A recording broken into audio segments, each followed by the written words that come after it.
La Première Guerre mondiale, un conflit d'une ampleur et d'une brutalité sans précédent, a éclaté à la suite d'un jeu complexe de facteurs qui couvaient depuis des décennies. Au cœur de ce mélange explosif se trouvait un réseau d'alliances qui enchevêtrait les grandes puissances européennes dans une toile d'obligations mutuelles et de suspicion. L'Allemagne, craignant ses rivaux grandissants, a forgé un pacte avec l'Autriche-Hongrie, tandis que la France, encore meurtrie par sa défaite lors de la guerre franco-prussienne, cherchait la sécurité dans une alliance avec la Russie. La Grande-Bretagne, traditionnellement méfiante à l'égard des enchevêtrements continentaux, s'est retrouvée entraînée dans la mêlée par ses liens avec la France et son désir de maintenir l'équilibre des pouvoirs. Ces alliances, censées dissuader l'agression, ont plutôt créé un climat de peur et de méfiance. Chaque puissance, tenue par traité de défendre ses alliés, considérait les actions de ses rivaux avec suspicion, interprétant même les mouvements les plus anodins comme des menaces potentielles. Cette atmosphère de suspicion a été encore alimentée par une montée en puissance du nationalisme, en particulier dans les Balkans, où les tensions ethniques et les aspirations à l'indépendance ont créé une poudrière prête à exploser. L'assassinat de l'archiduc François-Ferdinand d'Autriche-Hongrie, héritier du trône des Habsbourg, par un nationaliste serbe à Sarajevo, le 28 juin 1914, a fourni l'étincelle qui a déclenché la conflagration. L'Autriche-Hongrie, déterminée à écraser le nationalisme serbe, a lancé un ultimatum sévère, soutenu par le soutien total de l'Allemagne. La Serbie, refusant d'accepter des conditions aussi humiliantes, a fait appel au soutien de la Russie. Lorsque la Russie a commencé à mobiliser ses troupes, l'Allemagne, craignant une guerre sur deux fronts, a déclaré la guerre à la fois à la Russie et à son allié, la France. La Grande-Bretagne, obligée de défendre la neutralité de la Belgique, a déclaré la guerre à l'Allemagne lorsque les troupes allemandes ont traversé la Belgique pour attaquer la France. En quelques jours, les grandes puissances européennes ont été enfermées dans une lutte mortelle. Leur réseau complexe d'alliances s'est transformé en un nœud coulant qui s'est resserré autour du cou du continent. Le déclenchement de la guerre en août 1914 a été accueilli avec un mélange d'appréhension et d'exaltation. Partout en Europe, de jeunes hommes, emportés par une vague de ferveur patriotique, se sont rendus en masse dans les bureaux de recrutement, désireux de répondre à l'appel aux armes de leur pays. Peu d'entre eux n'auraient pu imaginer les horreurs qui les attendaient, le carnage sans précédent qui allait marquer ce conflit comme l'un des plus meurtriers de l'histoire de l'humanité. L'offensive allemande initiale, basée sur le plan Schlieffen, visait à porter un coup fatal à la France. Les troupes allemandes ont traversé la Belgique, leur avancée étant marquée par des atrocités contre les civils, avant d'être arrêtées lors de la bataille de la Marne, aux portes de Paris.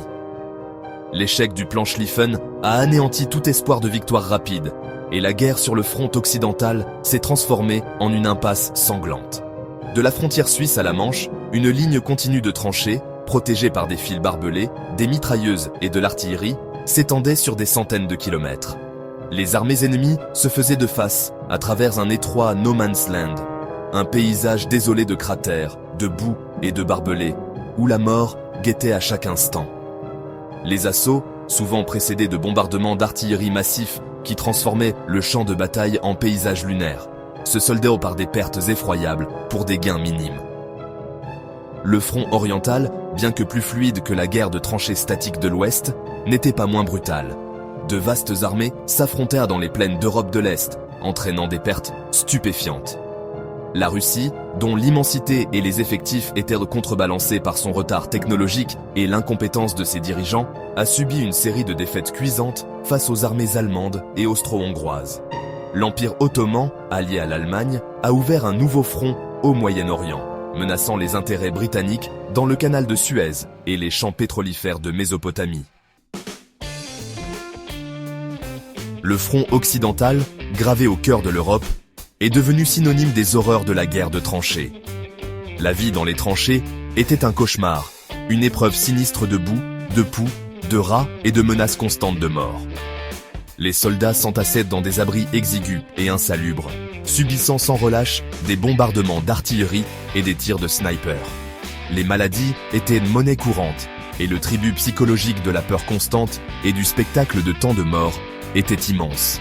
Les attaques, souvent lancées à découvert, se heurtaient à une grêle meurtrière de mitrailleuses et d'obus d'artillerie. Les quelques mètres de No Man's Land qui séparaient les tranchées ennemies se transformaient en champs de la mort, jonchés des corps des soldats tombés au combat. L'invention de la mitrailleuse, une arme capable de tirer des centaines de coups par minute, a transformé la guerre, donnant un avantage décisif à la défense. Les tactiques offensives, lentes à s'adapter à cette nouvelle réalité, ont entraîné des pertes effroyables. L'impasse sur le front occidental a persisté pendant des années, ponctuée par une série d'offensives majeures, chacune lancée dans l'espoir de sortir de l'impasse, chacune se soldant par un échec et des pertes stupéfiantes. La bataille de Verdun, lancée par les Allemands en février 1916, est devenue le symbole de la futilité de la guerre. Pendant des mois, les soldats français et allemands se sont affrontés pour quelques kilomètres de terrain ravagé, endurant des horreurs inimaginables dans une bataille qui a coûté la vie à des centaines de milliers d'hommes. La bataille de la Somme, lancée par les Britanniques et les Français en juillet 1916, visait à soulager la pression sur Verdun et à obtenir une percée décisive. Elle est devenue synonyme des horreurs de la guerre industrialisée. La bataille a commencé par un bombardement d'artillerie massif d'une semaine, le plus important de l'histoire, qui, selon les commandants britanniques, devait anéantir les défenses allemandes. Cependant, les tranchées allemandes, creusées profondément dans le sol crayeux, se sont avérées plus résistantes que prévu. Lorsque l'infanterie britannique a donné l'assaut le 1er juillet 1916, elle a été accueillie par une tempête de feux de mitrailleuses. Le premier jour de la Somme a été le jour le plus sanglant de l'histoire militaire britannique, avec plus de 57 000 victimes. Malgré les pertes horribles, la bataille s'est poursuivie pendant des mois, une guerre d'usure acharnée qui a fait plus d'1 million de victimes dans les deux camps. La Somme, comme Verdun, n'a permis de réaliser que de maigres gains stratégiques, et l'impasse sur le front occidental s'est poursuivie. Ces batailles, menées à une échelle jamais vue auparavant, ont eu un impact profond sur le cours de la guerre. Elles ont épuisé les effectifs et les ressources des belligérants, sapé le moral et semé les graines de la désillusion. Les pertes horribles et l'apparente futilité des combats ont entraîné des mutineries dans l'armée française et un sentiment croissant de lassitude de la guerre dans les deux camps. Les batailles de Verdun et de la Somme ont marqué un tournant dans la guerre, démontrant les limites de la guerre offensive face à la puissance de feu moderne et la résistance de la défense.